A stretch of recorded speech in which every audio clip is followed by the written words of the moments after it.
I haven't prepared a good deal. I thought we could sort of throw this open a bit, and I could just make some introductory remarks. I've watched a lot of the sessions today, and there's been a lot of talk about migration, the emigrant's life, the diaspora. There's been lots of talk about shades of grey, the fact that complex characters are sometimes the most appealing. Listening to all of those people talking, I felt that they described the world that Kathy, who's my co-writer, and I live in.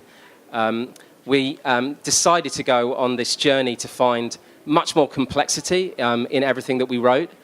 And we decided to do that by, we made a decision quite early on by doing that, by getting inside different spaces that were hard to access.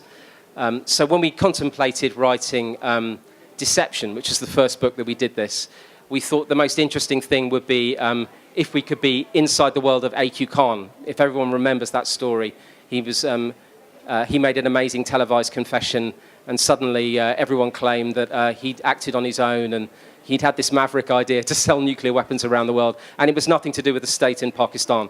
And it just struck me that the most interesting thing at that time would be to be in his living room with him and his wife Henny and all of the scientists, and to discover actually what was going on, what was the culture.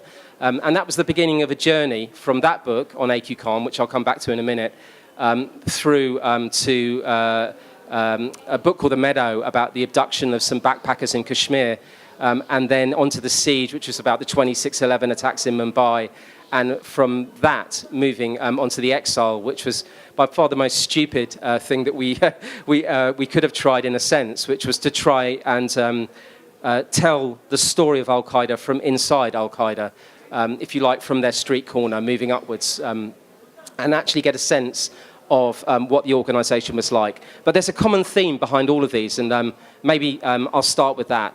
The common theme is that we describe this in quite a lot of talks as the North Korean balcony. Like, if you have a photograph and it's thrown up on the screen on a news channel or in a newspaper, and it's describing an impending crisis, let's say the nuclear showdown between North Korea and America, and you can't identify anybody in the picture, and there's a simple pencil sketch drawn by the writer of a chubby fellow with a shaved haircut, and he becomes the butt of haircut jokes.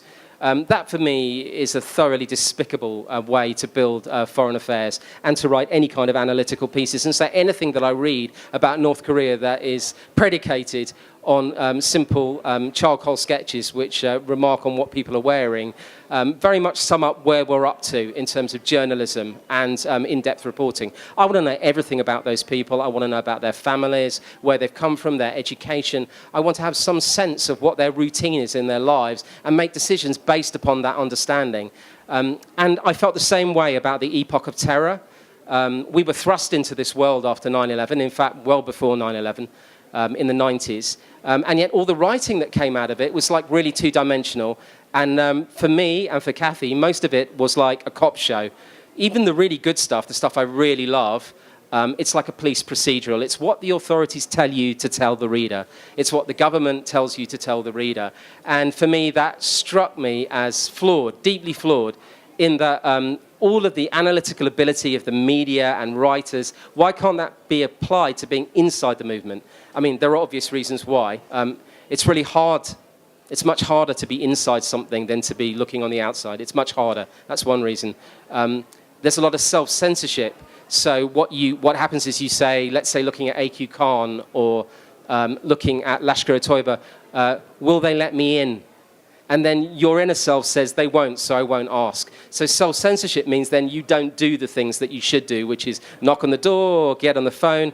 And once you begin doing that and you overcome self-censorship, what you discover is that most people who live in these illegitimate or, let's say, illegal, prescribed pockets, whether they're jihadi outfits or whether they're outlaws or whether they're protected by state-backed outlaws, is they're all on social media nowadays. And so all of them are on WhatsApp. They've all got Facebook pages. And the most remarkable thing is you can connect to people digitally in a way that previously would have taken us years of message delivery and literally, dropping letters off for people and then picking them up and responding. But now we've got Telegram and we've got WhatsApp and we've got end-to-end encryption, and the most amazing people pop up on it. They then lead to introductions, and before you know it, you're inside movements. The third thing is that you can never underestimate how much people want to talk. And your inner self says people won't want to talk. They won't be interested. You're going to ask the wrong questions. They are living in danger, or you'll be in danger, and so don't carry on. The reality is, I've never met anybody who didn't want to talk, and that doesn't matter whether it's Hafiz Saeed, or whether it's a Lashkar-e-Toiba commander, or whether it's someone in Al-Qaeda. Everyone's got a reason to talk, and if you find that reason, the most amazing stories come out. I'll give you an example. There was a guy called Mahfouz, and Mahfouz is a Mauritanian, and Mahfouz was the head of the religious shura that ran the religious and moral section of Al-Qaeda. And he vanished for a long time, and then word came out in the Arab press that he'd re-emerged, I think, in 2013. I immediately realized that if you could get to this guy had lived with bin Laden, this guy had been inside Al-Qaeda, and he would be like an entry-level way of describing the movement from the inside. So I got a ticket to Mauritania, got a recommendation, and ended up over quite a while, maybe several months, spending time with him. We ended up going on barbecues and desert safaris, and they'd put up karaoke and sing cheesy Boney M songs, which they'd really got into when they'd been in hiding in Iran. And his favorite track was By the Rivers of Babylon, because he associated that with Iraq. And next thing you know, you're in a surreal showdown with somebody where all of this real life is unspooling, because it's no longer journalism. What it is you've asked the question, you've gone into the arena, and then real life is happening. And that went on for many months, and then a diary emerged, and then all his text messages and his love letters and his postcards. And what you have is a real sense of who the individual is. And then from that, matching it to dates, we could begin to create chronologies, and that's one of the things that, for example, led to the creation of the Exile, which I'll come back to in a minute. But another example of that is the terrible events of 26/11. Part of the horror, obviously, are the stories of survivors and victims, but there's another horror, which is in the induction of those 10 boys into a movement that could chew them up, that cannibalistic movement that could recruit so easily in the Punjab, and then hypnotize and eviscerate these individuals. And if we could get inside that process and work out how they were recruited, we had this match story, the horror in the city, and also the hypnosis that took place, the way a movement can capture individuals. And it struck me that if you don't have both halves of the story, then really we're missing an understanding of why Mumbai was captured and what that cost people back home. And so we spent as much time in the Punjab, as much time trying to persuade families to talk, and working out what the process is of becoming a suicide bomber, as we did with families and with the authorities, etc., in Mumbai to tell that story. So again, this attempt to find matched halves to the story, I think is really important. And there's one final element to the way this structure works, is how to stay in that space over a very long period of time. It's like running a marathon. All of these projects can take 2 to 5 years to do. The Exile, I think, was 5 or 6 years. And what we do, and I mentioned it before in another talk, is we create these sort of living dream rooms.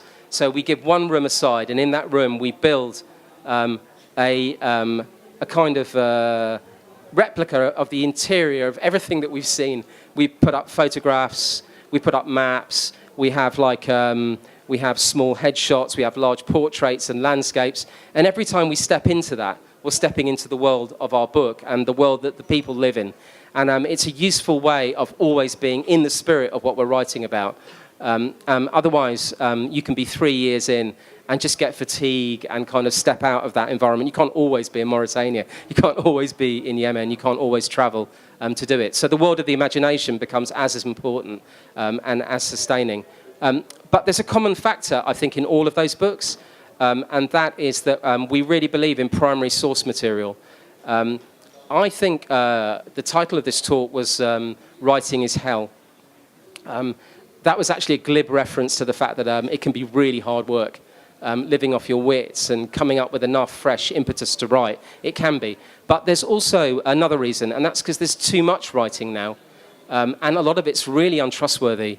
You know, there's a deafening amount of information out there, and a lot of it is superfluous. It's written by vested interests. It's plain wrong.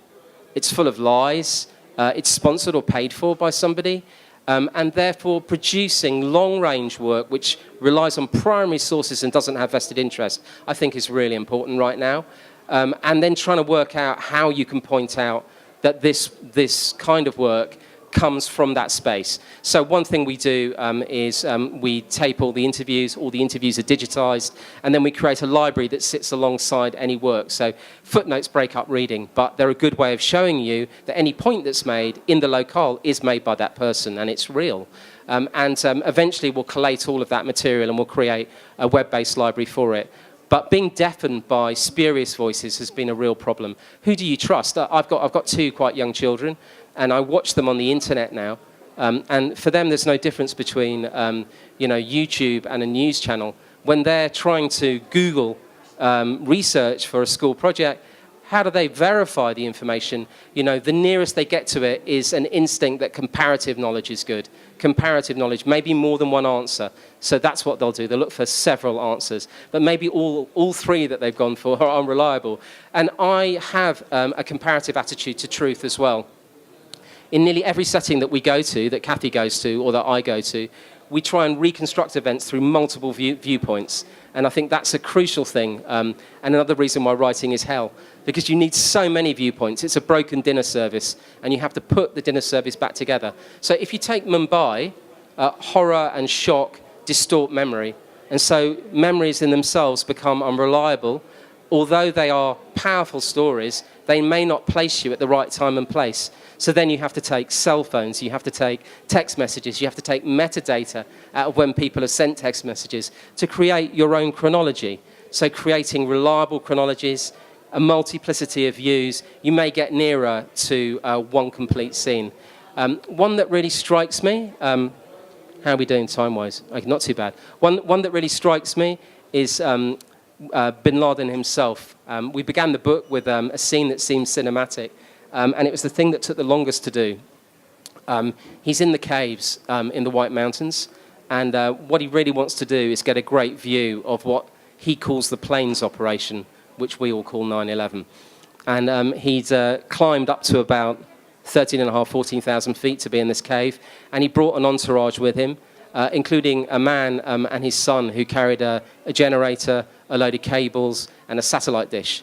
And Bin Laden sat down in a nest of cushions, and he leant back in the cushions and drank some hot sweet tea, and then he got the guy to rig the satellite dish around the cave mouth with the cabling and the generator so that he could watch 9/11 in as near to real time as real time, knowing that BBC World or CNN or whoever it would be would show that.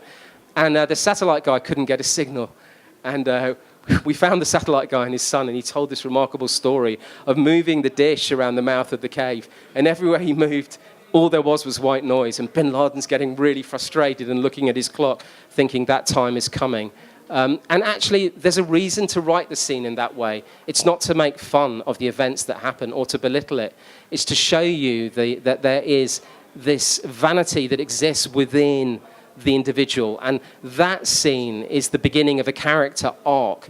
That scene is a way of describing the messianic, vain nature of this deluded individual who would then go on a journey through the desert and end up in Abbottabad in Pakistan. So finding those moments, reconstructing those moments, it's to avoid the North Korean balcony scenario, rather than writing a bland sketch and telling you he was 6'2", he liked to eat lentils. I'd rather be able to tell you exactly what he was doing, get his correspondence, and reconstruct that journey.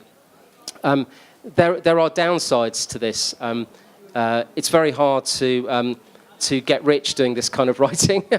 It's totally does not make sense economically. It's about a commitment to the story and knowing the story is strong enough. And then afterwards trying now, because we self-fund a lot of projects along with publishers and grant foundations, etc. It's about working out how you can do other useful things off the back of it.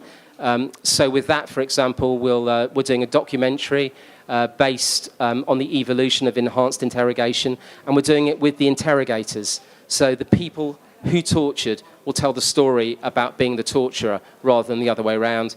And we'll take out individual characters and try and do projects with individual characters. And that way it's not just a book, it becomes an epoch that you can discuss. There's a film that goes alongside it, etc. So being entrepreneurial does help, I think, in that sense. Now, questions. Does anyone want to know anything, ask anything? So when you do this kind of recreation of work, how difficult is it to stay objective and not slip into fiction? Well, I think the basis of all of these works is chronology. So the first thing we do is we create a digital chronology so it can be changed all the time. And then we minutely update that chronology over the years as we do more and more and more interviews until we know exactly who's where, according to multiple sourcing. Then when we know that, we'll ask any number of people who are in the room how it felt. And then we'll create a version of that and then show it to those people if they're still alive or they're still free and they can still read. And then we'll try and reach a consensus where people feel that's accurate. If there's anything that's made up, then we would italicize it, and it would be, it may have been like this, but otherwise it's a composite based on collective memories. But it's a dangerous area to get into because I don't know if people read Kapuscinski, but it turned out that a lot of stuff that he wrote was beautifully observed, but probably didn't happen. And that's not the world that we occupy. Were you able to figure out whether the Pakistani ISI and the army were complicit in giving Osama bin Laden a sanctuary in Abbottabad? I think we got pretty near in terms of understanding what happened inside the house because we were with, Kathy, not myself, was with quite a few of the wives and the children, and then spent time also, I spent time also with members of Lashkar-e-Toiba and Jaish-e-Mohammed, and we describe it as a cape of invisibility rather than anything else. He knitted around himself a group which was basically jihad fronts that had lent towards Al-Qaeda. And those jihad fronts had handlers, and the handlers were in ISI, and they all work roughly within, Department S of ISI, which is broadly anti-Indian and now more global. But as to whether or not Pakistan knew at the highest levels of Chief of the Army Staff, I actually go for incompetence over conspiracy. There's so much stovepiping that takes place.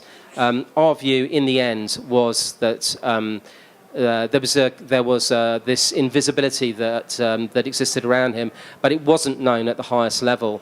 And if you look at the raid and the way that the raid was handled, you can see that Pakistan was extraordinarily well caught out by that American raid. And their internal reporting by the Military and Intelligence Service on the raid is really worth reading, because what they talk about is fear of their own incompetence. They don't talk about the conspiracy. They talk about being made to look inefficient, be made to look unprofessional, and their intelligence gathering and the analysis of it was poor. It's very, very interesting, especially going at it from inside and talking to the people who were the closest to all of these things. But, earlier we were listening to a talk by another writer who was talking about how she fell in love with her villains even by the end of it. Did you ever experience a Stockholm Syndrome kind of a thing? I think I call that like transference. I think it happens all the time. I think when you spend really intense times with individuals, you fall in love with them a little bit. And also, as you know, psychopaths are amongst the most inspiring, beguiling creatures, incredibly clever.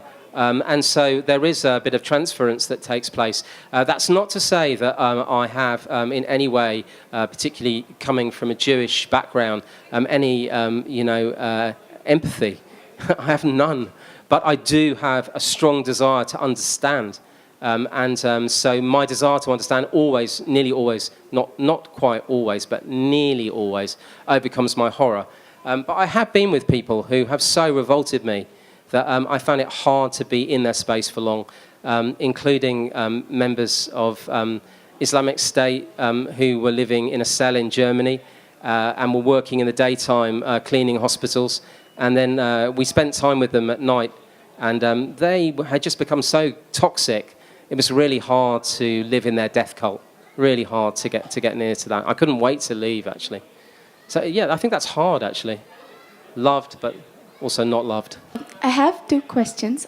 One is, in the beginning, you mentioned about how getting on the inside kind of really helps understand things. The examples that you cited, one was of 2611 and the other one was Lashkar-e-Taiba. So when you tried kind of understanding those communities from the inside and the families were willing to talk, within that tribe, don't they consider it as a betrayal? I think actually it was the opposite. What we discovered, I'll answer that bit first, but what we discovered was that, largely speaking, inside Al-Qaeda, for example, they were sick of their stories being traduced by CIA, MI6, etc., etc. And although they could accept there was a difference of opinion, and most people might find what they did abhorrent, they wanted certain facts to be correct as they saw them. So if you look at most newspaper stories that are written, half the people who are named in them are not related to the bin Ladens. The wives they describe as wives have never married into the family. The stuff that's in the common domain as the parlance of a terror outfit, which is totally untrue. And so when you're inside those organisations, people feel the need to actually set things right and would like the history written by themselves as well as by the other side. And we found an really insatiable appetite once we started for people to begin to show what they've done. And the other thing is they're very literary. So the Egyptians in the movement and the Saudis all keep diaries. And they were pretty much day-by-day accounts.